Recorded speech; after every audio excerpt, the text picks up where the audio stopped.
Bienvenidos y bienvenidas a esta primera charla, esperamos de muchas convocadas por el chapter chileno de la ICBS. Ahora les voy a comentar muy brevemente en qué contexto estamos ofreciendo esto, em, qué es eso del chapter, porque entiendo que al menos la mitad de los inscritos todavía no son parte de esta pequeña comunidad intencional. Em, y bueno, yo soy Cristóbal Carrasco, junto con varios de los que están aquí, soy parte de la coordinación del capítulo chileno de la Asociación para la Ciencia Contextual del Comportamiento, que es una organización mundial con más de 12.000 personas dedicada a desarrollar una ciencia psicológica más apropiada al desafío de la condición humana.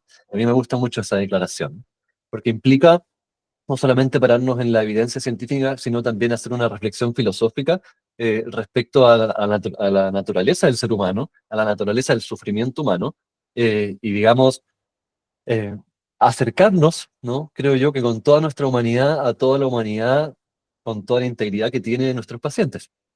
Y dentro de la ciencia contextual se engloban muchos modelos, ¿no? No infinitos, pero una buena cantidad de modelos y metodologías terapéuticas.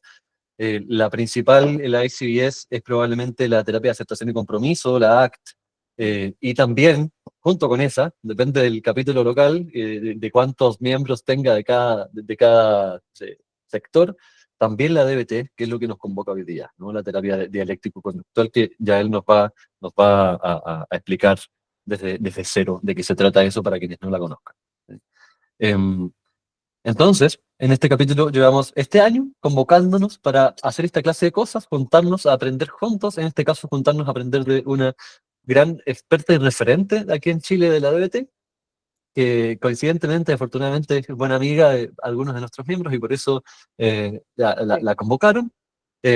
Francisca ya la va a presentar. Decirles que en el correo de bienvenida está el link directo para ser parte de la asociación y ser parte de grupos de estudio y otras instancias como las que estamos viviendo ahora. Y también van a recibir un correo, tal vez hoy día en la noche o mañana, eh, quizás con el link de la grabación y también con el link para poder sumarse y enterarse más de qué se trata esta pequeña comunidad. ¿Sí? ¿Eso hace justicia al contexto, Francisca? Y buena introducción. Bien, súper. Entonces, yo aquí ya hago silencio y les dejo con Francisca Videla, que va a ser la anfitriona de esta charla, y yo quedo como asistente técnico. Sí, vuelvo a reiterar, si prenden las cámaras, hacemos mucho más humano e interactivo esto. Em, Eso. Gracias, Cris. Bueno, yo tengo el honor igual de presentar a Yael Cami, que va a ser nuestra expositora hoy día. Estoy muy contenta de tenerte acá, Yael. Yael es referente de DBT no solo en Chile, sino también en Latinoamérica, es parte de DBT Latinoamérica, es como de las pioneras en traer DBT acá. Ya trabaja en DBT Chile, trabaja en varias universidades, hace clases, es supervisora. Así que estoy muy contenta de tener como esta oportunidad de tenerte acá, Yael, y de que nos puedas compartir tu conocimiento y tu sabiduría, también experiencia clínica. Así Gracias. que eso. No, muchas gracias por la invitación, Fran, a ti y Cristóbal, y totalmente compatible lo que dijiste con uno yo creo que de mis valores centrales, que tiene que ver con acercarse a la psicología desde una humanidad compartida y buscando una comprensión más como integral del sufrimiento de nuestros pacientes. Así que muchas gracias, y a todos los que están conectados también, agradecida de que estén. No sé si voy a alcanzar a explicarles en su integridad lo que es DBT, ¿sí? Creo que ese es un objetivo ambicioso que podríamos ver en otra instancia. Pero hoy día la intención de estar con ustedes y participar acá es como contarles un poco acerca de cuáles son las estrategias centrales en DBT, de qué se trata y de cómo miramos el sufrimiento humano. Y en ese sentido, complementando lo que en DBT hacemos, que tiene que ver mucho con entender o poder operacionalizar el sufrimiento de nuestra persona, de nuestro consultante y el nuestro a través del conductismo, ¿cierto? A través de principios de ciencia conductual, está muy complementado también con principios de aceptación y con poder enseñarle a nuestros consultantes herramientas para aproximarse al dolor de una manera más segura. Y en ese sentido les quiero hablar de los procedimientos de exposición, que son uno de los tantos procedimientos de cambio que se ocupan en DBT, y también de las habilidades de mindfulness, que son las habilidades centrales que se enseñan a nuestros pacientes, pero también que son centrales para los terapeutas de practicar y de implementar. Así que eso les quería contar hoy día. Vamos a tener una charla de 30 minutitos y después vamos a dejar 20 para preguntas, ¿ya? Tratando de hacer el espacio más interactivo. Lo primero que les quiero contar es que yo hago DBT hace 20 años y me he formado, como dijo la Fran, en diferentes lugares, pero hasta el día de hoy mi principal contacto es con mis pacientes. Yo veo por lo menos 15 pacientes a la semana o a veces un poco más, entonces convivo con pacientes. Tengo más pacientes que amigos, es verdad. Y por otra parte, me hice alumna Zen, practico 8 años, y tiene mucho que ver con que me di cuenta en mi clínica, en mi práctica, que el saber yo aceptar mi dolor, yo aceptar mis reacciones de incomodidad frente al dolor del otro, me facilitaban no solo mi vida, sino que también poder ayudar a mis pacientes de mejor manera, ¿sí? Entonces, por eso que ambas estrategias están puestas en mí. Y ahora último, me he dedicado mucho a trabajar DBT con adaptación al trabajo de trauma, ¿sí? Porque también en mi propia práctica me he dado cuenta de que, como dijo Cristóbal, al entender la complejidad del sufrimiento humano, uno se encuentra que personas con severa desregulación emocional y conductas suicidas, como son la población típica que llega a DBT a consultar, también son personas que muchas veces tienen historias de estrés postraumático y que justamente el poner énfasis en darnos cuenta de cómo muchas veces las conductas suicidas o dañinas que tienen la función de arrancar de las emociones, puede ayudarnos a entender que muchos se benefician también con un trabajo de estrés postraumático posterior al aprendizaje de habilidades. Así que eso es un poco. Y lo primero que les quise poner es este monito, porque DBT es una terapia, como decía Cristóbal, cierto, contextual, es una terapia donde entendemos la conducta de nuestros consultantes en función del contexto, y lo que hacemos es enseñarle conductas alternativas a las que tiene para regular sus emociones, para enfrentar el dolor, ¿cierto? Para ir alcanzando sus metas. Y en ese sentido tenemos todo un polo del cambio. En el cambio enseñamos habilidades, es un procedimiento de cambio, hacemos un montón de manejo de contingencias, de entender la función de la conducta que la refuerza, que no. También hacemos algunas estrategias de modificación cognitiva o de entender patrones de conducta. A veces también trabajamos con el ambiente directamente, ¿cierto? Cuando son casos muy difíciles trabajamos con la familia, hacemos sesiones como auxiliares que nos ayuden en eso. Pero sí también trabajamos mucho con estrategias de exposición, y que en DBT vamos a ir viendo que es una exposición informal la mayoría del tiempo. DBT es una terapia enfocada en la emoción. El eje de los problemas de nuestros consultantes lo pensamos como desregulación emocional. No es que la persona no sepa o piense mal, no.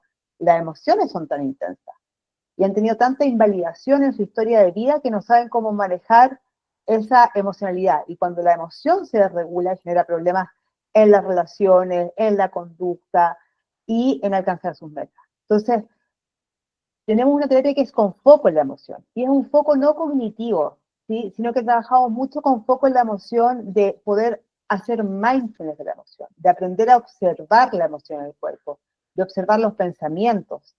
Y son estrategias que son estructurales en el tratamiento. Entonces, creo que poner junto estas dos estrategias centrales, que son las habilidades que enseño de aceptación a mi paciente y a mí, que es mindfulness, que después se llevan a habilidades de aceptación, y enseñar también, mostrarles que la exposición es un proceso de cambio central, que son al final las dos caras de una misma moneda, era atingente a esta charla, ¿sí? Vamos a ir avanzando un poco. Mark Winningham decía que el mindfulness es algo tan simple de hacer y que requiere intención conductual, que nunca es un buen momento para practicarlo y nunca es un mal momento. Lo que trató de hacer Mark Winningham fue sacar la idea de mindfulness en un convento o en un retiro como práctica formal y llevarlo al día a día.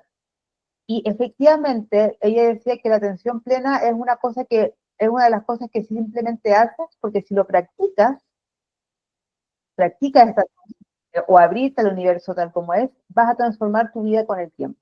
Y esto tiene mucho que ver con que si la práctica de mindfulness es constante, no necesariamente en un retiro, sino que por lo menos 5 minutos al día, mindfulness de observar, de escribir, de caminar, de hacer una actividad con conciencia plena. Si se hace la práctica de mindfulness constantemente, uno puede empezar a despertar de patrones de conducta de memoria. Y eso es lo que te permite, como al cambiar tu forma de reaccionar, al cambiar tu conducta, tú cambias las consecuencias y con eso vas transformando tu vida. Porque, por ejemplo, si tú aprendiste que cada vez que tienes pena de memoria, te paraliza, no te das ni cuenta que es pena y te pones a comer un atracón de comida y sufres por eso y después tienes trastorno de alimentación o tienes problemas de autoimagen y no logras cambiar las cosas que te dan tristeza o dejarlas atrás, si es que tú aprendes habilidades para regular esas emociones distintas, a darte cuenta de lo que pasa, cambias las consecuencias. Lo mismo con las conductas de corte, lo mismo con las conductas de autodaño. Entonces, por eso es que DBT es un tratamiento altamente complejo, pero en el cual mindfulness sí es una habilidad central, porque su práctica es la que te va permitiendo despertar de estos patrones de conducta de memoria, ¿sí? Entonces, hablando de mindfulness, la pregunta es, ¿qué es mindfulness? Hay muchas definiciones de mindfulness, de hecho, me encanta porque cada vez más terapias, no solo ACT y DBT, sino que muchas otras terapias han considerado mindfulness como central, como estrategia para enfrentar el dolor y el sufrimiento humano.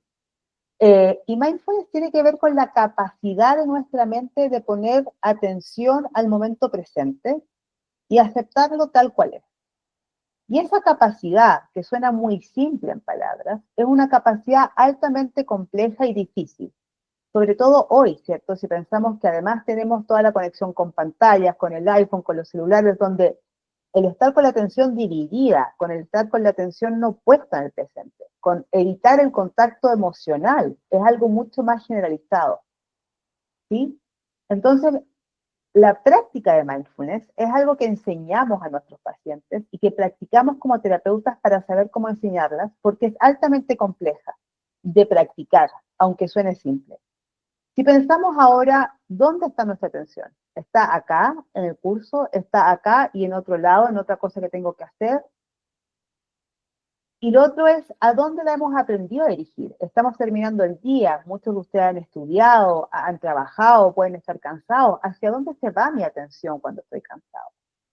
La práctica de mindfulness muchas veces le hace difícil las emociones intensas, la historia de aprendizaje, claves traumáticas. Si es que tenemos aprendizaje traumático, estrés postraumático, ciertas situaciones nos sacan de ahí, nos vamos inmediatamente a interpretar o a creencias. Pensamientos automáticos y pensamientos disruptivos también nos sacan de la práctica. Cuando hay neurodivergencia, hoy día que está mucho más en conciencia de todo, en entender la diversidad de los funcionamientos cerebrales, claramente que las formas de enseñar mindfulness tienen que adaptarse, pero puede ser que eso requiera una adaptación para enseñar mindfulness de otra manera. El dolor físico, no hay nada más profundo que no sé, un dolor de muela, un dolor de oído, un dolor crónico, te saca la atención del presente, igual que el dolor emocional y los problemas de sueño. Eso es una reacción humana natural no patológica, el que la mente se vaya al presente cuando hay dolor. Es lo que hace la mente humana, ¿sí? Entonces la práctica de mindfulness es antinatura, y si lo hacemos es con una intención, que es porque sabemos que si es que aprendemos a traer la mente de vuelta al presente, tiene muchos beneficios. Para, primero, aprender a salir de patrones de conducta de memoria, para cambiar nuestra vida, pero también se ha visto beneficios en el dolor crónico, se ha visto beneficios en aumentar el sistema inmunológico, se ha visto beneficios en la regulación emocional.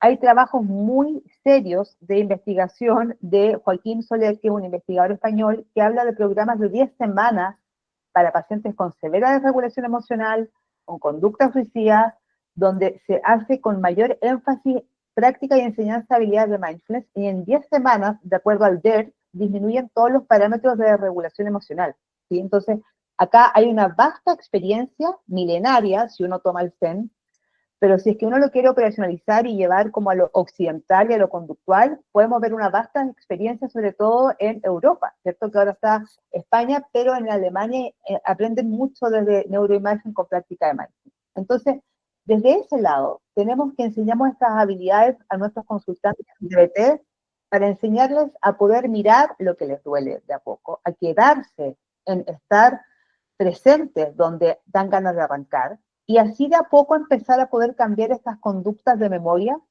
que te pueden traer consecuencias más dañinas y enfrentar el dolor distinto, ¿sí? Enfrentar tus emociones distintas. Las habilidades en DBT que enseñamos a nuestros consultantes y a nuestros pacientes y nosotros son 7, que Mark Linehan las dividió así.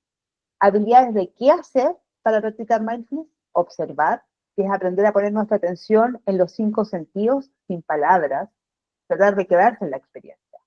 Observar lo que escucho, observar lo que veo, lo que toco, observar un cuadro, los colores, observar de la piel hacia afuera, obviamente al principio, no le voy a enseñar a alguien con trauma y con desregulación al tío observar para adentro, pero cuando ya aprenda a observar de la piel hacia afuera, puedo enseñar a observar de la piel hacia adentro, observar mindfulness de los pensamientos, que en ACT se habla de fusión, en DBT es mindfulness de los pensamientos, poder mirar los pensamientos como sensaciones cerebrales, y mindfulness de las emociones, poder observar la sensación corporal de la emoción cuando sube y baja, ¿sí? Describir es otra habilidad de mindfulness, que es poder ponerle palabras a la experiencia observada, y que en DBT tratamos de enseñar a nuestros consultantes a describir de la manera más precisa posible, para diferenciar hechos de interpretaciones, hechos de recuerdos, hechos de pensamientos, emociones de catástrofes. Entonces, es nuestra función también como terapeutas poder tener un lenguaje conductualmente descriptivo para cumplir esa función. Y la tercera habilidad que enseñamos en DBT de Mindfulness es participar, que es poder salir del piloto automático y entrar en la experiencia, lo cual requiere aprender a hacer exposición a la ansiedad o al miedo que da que no te salga perfecto, porque es un participar soltando la ansiedad del resultado. Entonces lo practicamos en grupo y lo enseñamos con juegos, con canciones, aprendiendo cómo a bailar juntos, o a hacer mímica, todas las formas que tengan que ver con soltarse y actuar. Y también enseñamos las habilidades como, que es aprender a observar para que se adquiera bien una cosa a la vez, con unicidad mental. Si estoy hablando con ustedes, estoy solo hablando con ustedes. Si estoy leyendo, estoy solo leyendo. Si me estoy preocupando, estoy solo preocupándome. Si estoy llorando, estoy solo llorando. Si estoy caminando, estoy solo caminando. Es traer la mente al presente. Todo lo que existe es el presente. El pasado existe como recuerdo, como secuelas. No existe ya como eso. El futuro no existe. Existe como hipótesis, como pensamientos acerca del futuro, pero no como esto. Entonces, despertar a que todo lo que hay es aquí y ahora es una cosa a la vez. La segunda, ¿cómo? Es que aprendemos y le enseñamos a nuestros consultantes a poder observar y describir experiencias sin juicios, o sea, diferenciando los hechos de nuestros juicios de valor. Esto que estoy viviendo ahora me hace sentir incómodo. Es diferente a decir esto que estoy viviendo es horrible, espantoso. O yo me siento en este momento avergonzado. Es diferente a decir soy un estúpido. Vamos enseñando a modelar la manera de describir la experiencia de una manera lo más fenomenológicamente posible, ¿sí? Para salir de las polaridades. Porque si pensamos que la desregulación emocional es el eje de desregulación en nuestros consultantes, los juicios llevan a más extremo emocional, ¿sí? Y la tercera habilidad que enseñamos es ser efectivos o buscar nuestra propia mente sabia, que tiene que ver con reconocer que todos tenemos la capacidad de buscar conductas efectivas en distintos momentos. Y para eso practicamos buscar ese espacio de mente sabia, que tiene que ver con un espacio de calma, con un espacio como de confiar, con un espacio como de integrar la información que uno tiene. Y lo hacemos mostrándole como terapeutas primero, eso es tu mente sabia, enseñándoles que todo tenemos, haciendo ejercicios de reconocer lo efectivo que hacen entre toda la semana de cosas que pueden haber hecho no efectivo, que hicieron efectivo, y también con algunos ejercicios o prácticas que a algunos pacientes les sirven de imaginería, a otros no, pero sí es importante como concepto de qué es el lugar de tu mente que puede buscar una conducta efectiva. Para usar habilidades, enseñamos que siempre tenemos que elegir aceptar, porque como les dije, la mente se va a ir a rechazo al dolor. Entonces requiere muchas veces, antes de usar habilidades de mindfulness, decir, mi mente no va a querer aceptar, se va a ir hacia la habitación, se va a ir hacia querer cortarse, hacia querer atracón, hacia querer, no sé, la conducta anterior. Y requiere aceptación, y eso se hace antes con todo lo que uno le muestra al paciente de sus metas y de cómo podemos ir avanzando hacia construir una vida que vale la pena vivir si despertamos de patrones de conducta automáticos y vamos generando consecuencias distintas. Esto es lo primero que tenemos que enseñar a nuestros consultantes, que cuando hay angustia y dolor, la mente se va a la habitación, se va a la terquedad. Y para abrirnos a las habilidades, para abrirnos a hacer las cosas distintas, requiere practicar también buena disposición, que también lo enseñamos en DBT, con manos de buena disposición, con respiración, con media sonrisa, que son posturas corporales que pueden regular un poco la experiencia emocional y permitirte abrirte al aprendizaje correctivo. ¿Sí? Y enseñamos aceptación radical, que es como una continuidad de mindfulness. Aceptación radical lo enseñamos como aceptar con el cuerpo, no solo como voy a aceptar con la mente, sino que abrirse a manos de buena disposición, a entender que la realidad es lo que hay, que todo tiene una causa, y aceptar no es aprobar. Enseñamos que aceptar es un requisito para cualquier proceso de cambio, pero no es aprobar, ¿sí? Y es muy difícil aceptar cuando creemos que si es que aceptamos le vamos a quitar el peso a las cosas. No es eso, es aceptar que ocurrió y qué hacemos ahora, pero saber que fue grave. O es muy difícil aceptar cuando no te enseñan cómo aceptar. Por eso que la práctica de mindfulness es gradual, de a poquitito vamos enseñando, ¿sí? Hasta que puede llegar a practicarse aceptación. Uno puede partir aceptando cosas como que no me tocó el dulce que yo quería, y eso va a ser mucho más fácil, pero igual difícil, que aceptar que la persona que yo amaba terminó conmigo, o aceptar que la, la situación de enfermedad requiere que tome unos remedios que me hacen pésimos, pero me los tengo que seguir tomando. Entonces la aceptación se va generalizando con la práctica, ¿sí? Por historia de aprendizaje, nuestros pacientes tienen fobia emocional. Entonces esto aumenta la evitación emocional y aumenta, ¿cierto?, esta experiencia de desconexión emocional. Por eso que tenemos que llevarlos hacia la práctica de mindfulness para que progresivamente, desde la práctica de mindfulness de la piel hacia afuera, puedan ir generalizando de la piel hacia adentro, enseñando mindfulness de los pensamientos, mindfulness de las emociones, y que vayan pudiendo con la terapia y con la práctica de habilidades, teniendo una experiencia emocional, vayan pudiendo tener una experiencia emocional no catastrófica, ¿sí? Muy progresivamente. Ahora, el problema es que cuando tenemos, además de la historia de invalidación traumática, trauma, muchas veces la conducta problema tiene esta función de escape, y cuando hay estrés postraumático es mucho mayor, ¿sí? Porque ya sabemos la complejidad de lo que significa. Pero si uno entiende, el protocolo de trauma en DBT es solo un protocolo que se ponen en etapas posteriores a la adquisición de habilidades. El trabajo de DBT lo considera dentro de lo que puede mantener las conductas problemas. Uno se puede querer tener atracones cuando tengo pena porque no tengo habilidades, ok, enseño habilidades en DBT. Puede ser que tengo atracones y el refuerzo negativo inmediato de alivio es tan fuerte que tengo una adicción, entonces uno puede manejar manejo de contingencia. Puede que siga teniendo atracones cuando tengo pena porque efectivamente el manejo ambiental está lleno de papas fritas y chocolate, ok, uno puede hacer intervenciones ambientales. Pero hay momentos donde la exposición informal, la pena, ya tengo pena, no es suficiente para cambiar la conducta. Y en esos casos pensamos que claramente que un trabajo más como focalizado de abordaje de trauma también se hace en DBT. Y ahí hacemos un protocolo de exposición formal que tiene todos sus lineamientos específicos y criterios. Pero eso no significa que la exposición como procedimiento de cambio no esté en todo DBT, antes del trauma. Porque muchas veces lo que la persona necesita aprender progresivamente es, ok, al principio, claro, tengo habilidad y tomo hielo para no tener el atracón, después puedo observarme, distraerme, puedo sacar las papas fritas, pero al final lo que voy a tener que hacer es aprender a tener pena y llorar los duelos. Entonces, la exposición informal y el foco en la emoción va siendo una estrategia de cambio que se va usando constantemente en DBT. y cómo lo hago con personas con alta desregulación, donde en verdad sus emociones han sido traumáticas, enseñando habilidades para ir aceptando de a poco las emociones. Entonces, va de la mano el camino. Enseño habilidades de aceptación, enseño habilidades de poder tener experiencia emocional y hago el procedimiento de exposición. El procedimiento de exposición es algo que hace el terapeuta en la sesión individual, ¿cierto? Y la habilidad es lo que yo le voy a enseñar al paciente. Y esa es la dialéctica que voy a ir como logrando en DBT. ¿Para qué? Para que la habitación me permita aprendizaje correctivo, y eso no solamente cambia el estrés postraumático, que acá está puesto ahí, sino que también la creencia de que yo no puedo conseguir mis metas porque soy súper sensible, me da tanta pena que no logro. Entonces, qué maravilla es aprender que con altas emociones yo igual puedo seguir adelante. Y que puedo manejar mis emociones distintos, y que mi historia no me condena, que uno puede cambiar patrones de conducta de memoria, ¿sí?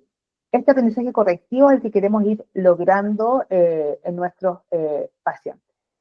¿Cuál es el problema? Que yo me he dado cuenta, en mi experiencia. Esta soy yo soy fóbica emocional, ahora ya no tanto, pero los terapeutas también somos humanos y tenemos miedo a nuestras emociones, sí. Y también nos da miedo hacer sufrir. Me da una pena cuando el paciente ponía cara de pena y lloraban. Entonces, como que muchas veces mi terapia se guiaba por mis emociones más que por mi conocimiento psicológico o teórico, entonces los aliviaba. No, lo hacía reír o me disociaba yo.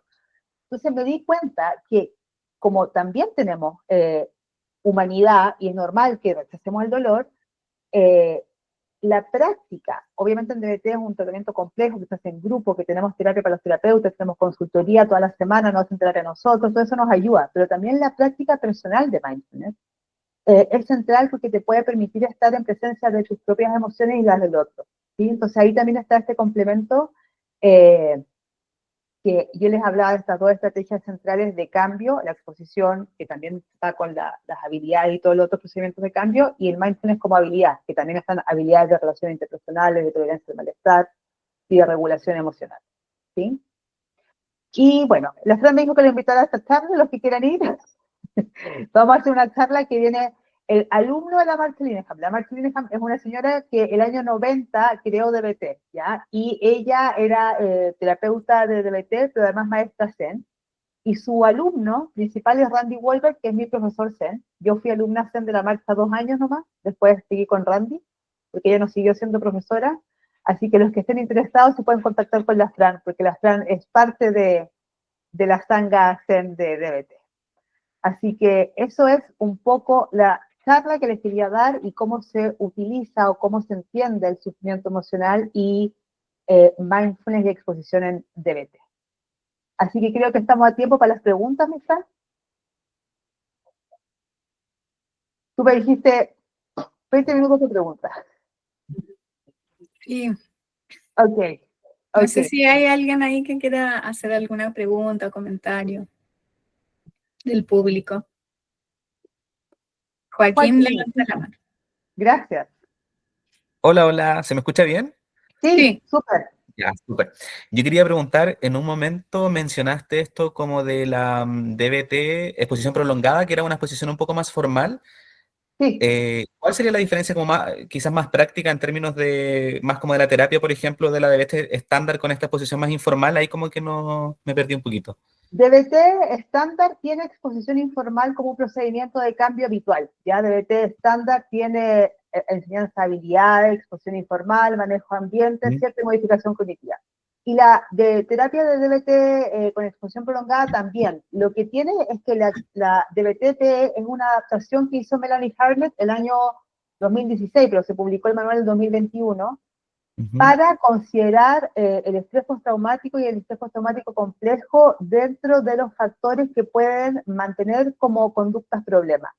Y lo que hace es incorporar una serie de adaptaciones dentro de esas, como entender la desregulación emocional considerando más la historia traumática, también incorpora el concepto de invalidación traumática como un tipo especial de trauma muy frecuente que te lleva a varias conductas de evitación y también vergüenza injustificada, y también te permite tener como criterios de adquisición de habilidades que te permiten saber cuándo puedes empezar a trabajar trauma dentro de un año de DBT estándar. Entonces la persona sigue yendo como a DBT, a terapia individual, a grupo y todo, pero además tú como terapeuta puedes saber cómo trabajar trauma desde ahí. Lo cual no excluye, ¿cierto?, que También hay muchos otros tratamientos con mucha evidencia para trauma como MDR o lo que sea, y que la persona es libre de tomarlo. Siempre es algo que se hace en consenso con el consultante. Pero sí, como terapeuta de BT, saber cómo incorporar el estrés postraumático y tratarlo con habilidades y que el consultante lo entienda en el mismo idioma, te facilita muchas veces un tratamiento más efectivo. De hecho, mejora las tasas de recuperación. Ah, ya, maravilloso. Muchas ¿Sí? gracias. No, a ti, Joaquín. Gracias por la pregunta. La Cote levantó la mano. Mi Cote. Ah, ya, la que la quiere poco. Hola, Cote. Después Javiera. No te escucho, Cote, estoy muteada. Ahí sí, ahí sí. Ah. Estaba pensando en esto de la práctica que describes como algo importante también y central para el terapeuta. Y pensaba en qué has podido notar tú. Yo sé que cada persona es diferente en relación a su estilo, a lo que nos ocurre. Igual hay cosas que por ahí compartimos. Pero un poquito, pero ¿qué empezaste a notar diferente en tu rol de terapeuta con la práctica de mindfulness, ya sea a lo mejor en DBT tradicional y en DBT EP? Como qué cosas, qué elementos empezaron a ocurrir que podrías describir? Es una excelente pregunta. Fíjate que algo que me empezó a pasar de verdad fue sentirme más segura en terapia. Como que yo te diría que el estilo más genuino, más despelotado, lo tenía desde siempre, ¿sí? Pero cuando estaba en terapia tendía a ponerme ansiosa de equivocarme y eso me hacía perder genuinidad, me ponía más rígida. Y eso algunas veces me llevaba a hacer intervenciones con mis pacientes que les resultaban invalidantes. O a perderme cosas, ¿cachai? O a sobrealarmarme, a activar protocolos antes de tiempo. Y te diría que con la práctica me empecé a sentir más segura yo y de alguna manera también a confiar más en mi consultante, que si me estaba diciendo que se quería mejorar, estaba ahí, me hacía el compromiso y todo, onda, en verdad, como que esa persona tiene una mente sabia y confía en esa persona también. ¿Cachai? Entonces, como que en la práctica me permitió confiar más en mí, en mi consultante, eso especialmente en la terapia. Y eso me ayudó a tener mejores resultados, probablemente más rápido, porque me atreví a hacer procedimientos de exposición más rápido. Antes era como, toma hielo, ya, como broma. Como ahora es como, si tiene emociones va a poder, si le enseño habilidades, como, tiene un problema, tengo que ayudarlo a resolver eso. Okay. Eso. Gracias por la pregunta, qué asertiva, qué buena terapeuta. Ayuda a hacer exposición, claro. La Eso es exposición. una hipótesis mía, no hay todavía evidencia de eso, quiero ser honesta, la efectividad de mindfulness para terapeutas está probada en un montón de terapias, no en DBT específico. La Karin Soloff, que es la uruguaya que está trabajando con Randy y está estudiando para maestría, hace estudios en Alemania y en España, ella tiene una tesis que va a publicar próximamente acerca de los resultados en terapeutas DBT, específicamente de asistir a retiros. Pero yo te puedo decir que el Linehan Board, la cuestión de certificación de terapeutas DBT, te exige la práctica de mindfulness, al menos asistir a un retiro, y yo me conecto con personas que trabajan en Behavioral Tech, que es como supuestamente donde partió todo el curso de diseminación, y se practica mindfulness diariamente, 15 minutos diarios, ¿sí? Entonces, la práctica está como parte de DBT, desde siempre. Y yo te diría que si uno entiende que son las habilidades centrales que tienes que enseñar, ya, yo tengo que enseñarte a tocar el piano. Y nunca he tocado el piano, súper difícil que te enseñe a tocar el piano, ¿cachai? Entonces, como que hay cosas como desde ahí también que te pueden dar una respuesta. Sigue Javiera, con la que tenía la mano levantada. Hola. Hola Javi, ¿cómo estás? Bien, súper, gracias. Qué bueno verte. Mira, tengo una pregunta. Me hace mucho sentido estas habilidades, bueno, desde siempre en verdad, pero ahora yo estoy trabajando en el COSAM, entonces las condiciones contextuales muchas veces son más complicadas que en otros contextos de terapia. Entonces, me pasa principalmente con las habilidades de aceptación. generalmente nosotros tenemos poca incidencia en los contextos psicosociales que hay acá. Entonces, finalmente todo apunta como que literalmente no hay nada que hacer y como que hay que aceptarlo. Pero Pero eso suena a desesperanza, mi Javi, ¿dónde estáis? ¿En qué parte, en qué cosa no estáis? en Colina. Ya, está complicado. Pero claro, pero a su vez, no, pues no le puedo pegar esa desesperanza. Es que fíjate algo bien importante, porque la aceptación radical no es una actitud general de acepto todo, no. No, Es una habilidad específica que se utiliza sobre objetivos específicos. Yo no necesito hacer aceptación radical sobre todo. Necesito hacer aceptación radical sobre las cosas que son parte de mi sufrimiento, que me interfieren con avanzar hacia mis metas y que no aceptarlas me obstaculizan a aprender algo nuevo. Por ejemplo, si es que yo no he aceptado aún, te invento, pongo este ejemplo porque me quedé pegada con una persona de hoy día, que terminé con mi expareja y llevo 4 años, pero los 4 años paso por la misma calle, lloro y después llego a la casa llorando y no he podido hacer el duelo, ¿sí?, de esa relación. Yo necesito aceptación radical ahí, enseñar a esa persona ahí para procesar la tristeza, la pena, ¿se entiende? Y poder seguir adelante. Yo no necesito aceptar radicalmente que todo el mundo está mal o que haya guerra en Gaza. Al contrario, si es que tú piensas en eso, la aceptación radical es todo lo opuesto a la pasividad. Todo lo zen es muy rebelde, es tomar acción sobre las causas injustas. Entonces, la aceptación radical puede ser, ok, yo acepto que esto me provoca dolor, que esto me da rabia, yo acepto que esta emoción me provoca, ¿y qué hago para salir de acá? Por eso DBT es dialéctico, es aceptación y cambio. Y lo que hace es que muchas veces el cambio es muy complejo, entonces te enseña un montón de habilidades para cambiar. Entonces, por ejemplo, pacientes tuyos en Colina, que pueden tener un tremendo sufrimiento en la familia, tú puedes decir, sí, es válido que ese sufrimiento esté, y a lo mejor evitar esa pena fumando marihuana no te está ayudando a terminar el colegio para que tú puedas salir de ahí. Entonces, ¿cómo te enseño progresivamente a aceptar la tristeza para que puedas reemplazar el fumar marihuana con una conducta más efectiva que te permita avanzar hacia sus metas y construir una vida distinta? Pero no significa una aceptación generalizada a las cosas injustas, ¿cachai? sí. ¿Te responde eso, Mijail, un poco? Sí, Ya. totalmente, sí. Ya, bacán. Gracias. Sí, a ti. Y Daniela con una pregunta. Hola Yael, ¿cómo estás? Hola, Dani. Bien, ¿y tú? Qué bueno verte también. Sí, hace muchos años. Sí, Yo estoy en un grupo de DBT Chile. Entonces te quería preguntar porque, bueno, todos los terapeutas, no sé si me escuchas bien, sí, te escucho. tenemos un estilo, ¿cierto? Algunos más Sí. validador, otros más irreverentes y apuntados a que vamos al cambio ya.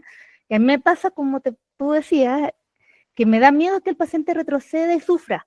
Entonces me da mucho miedo exponer y me voy al polo validador y de aceptación, ¿ya? Entonces, mi pregunta es, desde ese punto de vista, ¿cuáles son los criterios clínicos y el tiempo mínimo de estabilidad conductual que tú recomiendas para iniciar el protocolo de DBT-P? Ya, Ya, mira, porque no sé si son sí, conductas suicidas, autolesivas, si sí, hay un... Para son no varias preguntas. Me encanta lo que dices y efectivamente DBT es aceptación o cambio. Yo acá no estoy hablando de DBTP. Ojo, para aprender DBTP hay que tomar un curso específico y es bastante largo, son 4 días y practicar y supervisarse y todo.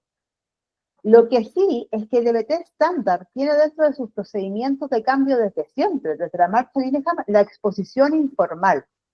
En DBT no solo enseñamos habilidades, manejo de contingencia, modificación cognitiva o manejo ambiente. La exposición informal es una estrategia de cambio desde siempre. Y el foco en la emoción también. Entonces, muchas veces lo que va a permitir que tu paciente reemplace una conducta de autodaño por otra es que pueda sentir la emoción. Y eso es hacer exposición informal. Y para eso no hay criterios específicos, sino que tú tienes que darte cuenta cuando una conducta problema se mantiene por evitación de la emoción y cuando una habilidad puede estar reforzando esa evitación. Y eso se hace a través de un análisis conductual específico y funcional específico de la conducta problema que estoy analizando, ¿cachai? Entonces, eso es una cosa. Lo otro es el protocolo de exposición formal de la Melanie Harnett, que eso es todo un tratamiento distinto, que dura 4 días de entrenamiento y con supervisión y todo, y que ahí hay un montón de otros criterios para llegar a hacer el protocolo, y que se trabaja con una formulación de caso distinta, con la decisión de habilidad y todo, para que sea más seguro, porque es muy normal y yo comparto, claro, no me voy a poner a trabajar trauma de una, no, hay un protocolo específico, un tratamiento distinto, pero la exposición informal como estrategia, que está desde siempre, sí es algo que necesitamos aprender a hacer, que es aprender a permitir la expresión emocional negativa de nuestro consultante y no calmarlo inmediatamente. Permitir la expresión y que aprendan a hacer mindfulness de la emoción y no solo a calmar la emoción con hielo, ¿sí? Porque eso puede ir al contrario, en vez de solucionar lo que mantiene la conducta problema, a reforzar la irritación y empeorar el cuadro. ¿Cachai? ¿Te responde la pregunta, Dani? Sí, sí, más o menos que lo que pasa es que por ejemplo, entonces tendríamos que tener una estabilidad más que nada en la fase 1 El que me seguía hablando del claro, tratamiento de DBT. El tratamiento de DBT es otro modelo. El claro. tratamiento de la Melanie Habría que Harris es hacerlo otro. después, ¿no? Posterior. No, el modelo de la Melanie Harris es otro modelo, que en el fondo lo que habla es que muchas de las personas que están en DBT estándar también tienen estrés postraumático, ¿cierto? Entonces, cuando hay estrés postraumático y no hay una severa desregulación emocional, hay un montón de tratamientos que funcionan. Cuando hay una severa desregulación emocional, muchos quedan excluidos y uno puede empezar a trabajar el trauma antes en DBT. Y enseña una manera específica de entender las conductas problema, de entender el estrés postraumático en conductas operacionalizables y te enseña maneras específicas de hacer protocolo, cuándo y cómo. Pero todo eso es algo como súper puntual, hay criterios que son 5, pero lo que estoy hablando acá es otra cosa, es que la exposición informal se usa desde siempre. Claro, desde siempre el primer día. estándar. Claro, es una estrategia de cambio tan importante como enseñar habilidades, el permitir que la persona aprenda que puede tener emociones y no hacer conductas catastróficas. ¿Cachai? Que logre ese aprendizaje correctivo es una estrategia que debería estar presente desde siempre.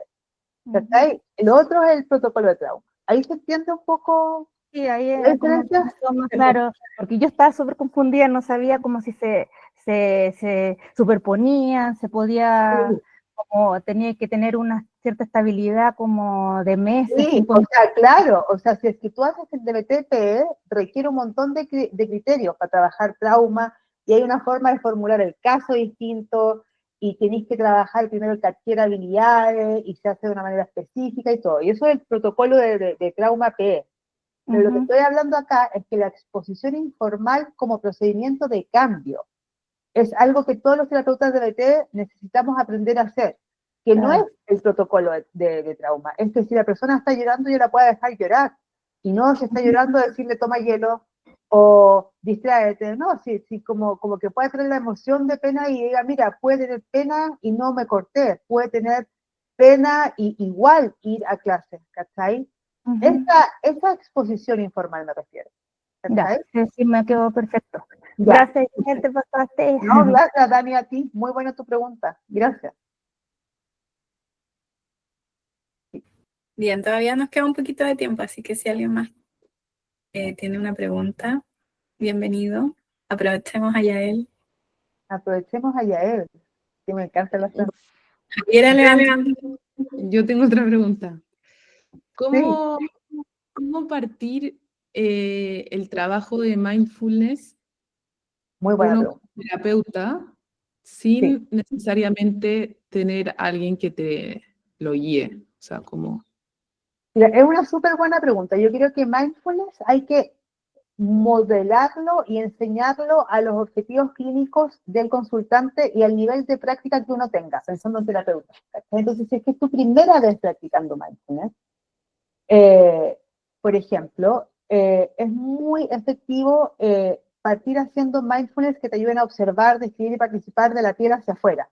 O sea, mindfulness te invento, observar una pasa y verla como, el sabor de la pasa y todo, de la piel hacia afuera, de los 5 sentidos, ¿sí? Y ojalá, si es que tú querés practicar como terapeuta, coordinarte con una amiga o con 2 amigas que las queráis harto y que sean responsables y que te dé como culpa dejarlas plantadas, para que se conecten todos los días 1 hora. Porque si ahí estoy obligada, porque si no uno se le va a olvidar poner la alarma, la aplicación, ya a veces uno pesca, no, pero yo creo que el compromiso ayuda harto. Y lo otro es que hay espacios gratuitos de práctica. Por ejemplo, Randy Wolver tiene la Empty Cloud Sangha, que se conectan todos los martes y los viernes para poder meditar, y hay espacios como de práctica gratuitos que son todas las semanas. Yo estoy conectándome con un espacio que estoy preguntando si es que se puede meter más personas o no, pero si es que hay, le voy a contar a las Fran y todo para que nos podamos unir. Yo te diría que lo importante es que sea un grupo que para ti sea importante y que te permita tener un compromiso para la práctica. Y ahí practicar, por ejemplo, qué es lo que practicamos en Randy y con lo que me conecto yo, es respirar, es contar 1 hasta el 10, 100 en silencio, y después volver 1 al 10 en silencio. Y cuando estoy tratando de enfocar la mente en la respiración, si la atención se me va, con gentileza observo los pensamientos que me distraen y traigo la atención de vuelta a la respiración. Y el 1 al 10. Y si se me va, traigo de vuelta el 1 al 10. ¿Cachai? Ahora, si queréis partir enseñándole a tus pacientes, enséñales, no sé, pues hacer mindfulness de cosas más concretas. Podéis partir, si es que depende de la población, pero si es como con niños, les podéis partir practicando mindfulness con porotos, ¿cachai? Que cuenten porotos 1 para un lado, 2, 3, hasta 10, y después para el otro lado 10, o mindfulness más activos de participar, de jugar, o de escuchar sonido. Fíjate que se parecen mucho algunas técnicas como de grounding con mindfulness de los 5 sentidos, como, no sé, como nómbrame 5 sonidos que escuches, 4 cosas que toques, 2 cosas que veas, 3 cosas que huelas, traer la atención plena a los 5 sentidos, para después de a poco generalizar a aprendizajes de mindfulness más de las emociones y los pensamientos. Pero yo partiría siempre como afuera, pensando en los objetivos clínicos y el nivel de adquisición de habilidad de la persona. ¿Cachai? ¿Sí? Y no te desesperan, sí, Javi, yo trabajé en un COSAM 8 años, vamos que se puede. No, no, sí, me encanta. O sea, hay que ponerle. Pero hay que Sí, entender mucho también, siento. O sea, no sé. sí. Sí, como terapeuta hay que entender harto de que hay cosas que no se pueden cambiar, y aún así se puede construir una vida con sentido en presencia de dolor. Ese es como el eslogan de Sí. BBT, y también de ACT, bueno, pero Sí. ahí estamos, ahí estamos. Bacán, gracias. Gracias a ti. Joaquín, levante la mano. Joaquín. Sí, a mí se me ocurre otra pregunta ahora respecto también al mindfulness. Yo diría Sí. un poco más que nada la práctica del mindfulness. La verdad es que, bueno, yo al comienzo, cuando escuché por primera vez el mindfulness, siempre lo asocié un poco a lo que es la meditación, sobre todo a la respiración. Y quería preguntar un poco como en DBT, cómo funciona también el mindfulness, porque, por ejemplo, a mí me pasó que la respiración siempre ha sido como un problema para mí porque yo tengo rinitis alérgica, siempre tengo la nariz tapada, entonces me es muy difícil. Sí. Y por mucho tiempo sentí que no era capaz de hacer mindfulness hasta que logré entender un poco más lo que realmente significaba y me daba cuenta que yo hacía mindfulness en muchas otras cosas, en las emociones, en las relaciones al conversar. Entonces quería como un poco quitarme la duda también preguntándote a ti como si la respiración como ancla del mindfulness es algo muy determinante, o la práctica del mindfulness, por ejemplo, en terapia se puede hacer con un montón de otras, mientras se mantenga la habilidad, obviamente, de la atención plena. Totalmente buena tu pregunta. Se puede hacer en cualquier momento. Por eso lo primero que decía es que nunca hay un buen momento, un mal momento para el mindfulness, ¿cierto? Y la idea justo es lo que tú decís, llevar el mindfulness a la práctica de la vida diaria. Hacer mindfulness mientras camináis, mientras te preparáis el café, mientras estáis con un otro, de lo que está cayendo las hojas, del momento presente, de los 5 sentidos. Ahora, si es que tú como terapeuta de BT querés practicar mindfulness formal, lo ideal es que uno pueda llegar a una práctica formal, y efectivamente las prácticas formales están descritas como prácticas en silencio con la respiración, pero, ojo, porque las prácticas formales también tienen que ver con prácticas del cuerpo. La práctica de yoga, la práctica de mindfulness del cuerpo en silencio también pueden ser como generalizaciones de las prácticas más informales a una práctica más formal, ¿cachai? Entonces, si es que tenés temas con la respiración, puede que tu camino vaya por prácticas más corporales, de atención plena. ¿Sí? Ya, maravilloso. Sí, me sirve mucho. Ya, bacán. Y qué bueno que sigáis practicando. Si se practica, yo practico con los niños, con el gato, con el perro. Después respiro. Sí, de todas formas, sí. Yo sentía que no hacía nada de mindfulness hasta que en verdad encontré estas definiciones y me di cuenta y dije, no, en verdad yo hago mindfulness todo el día. Sí, sí, sí.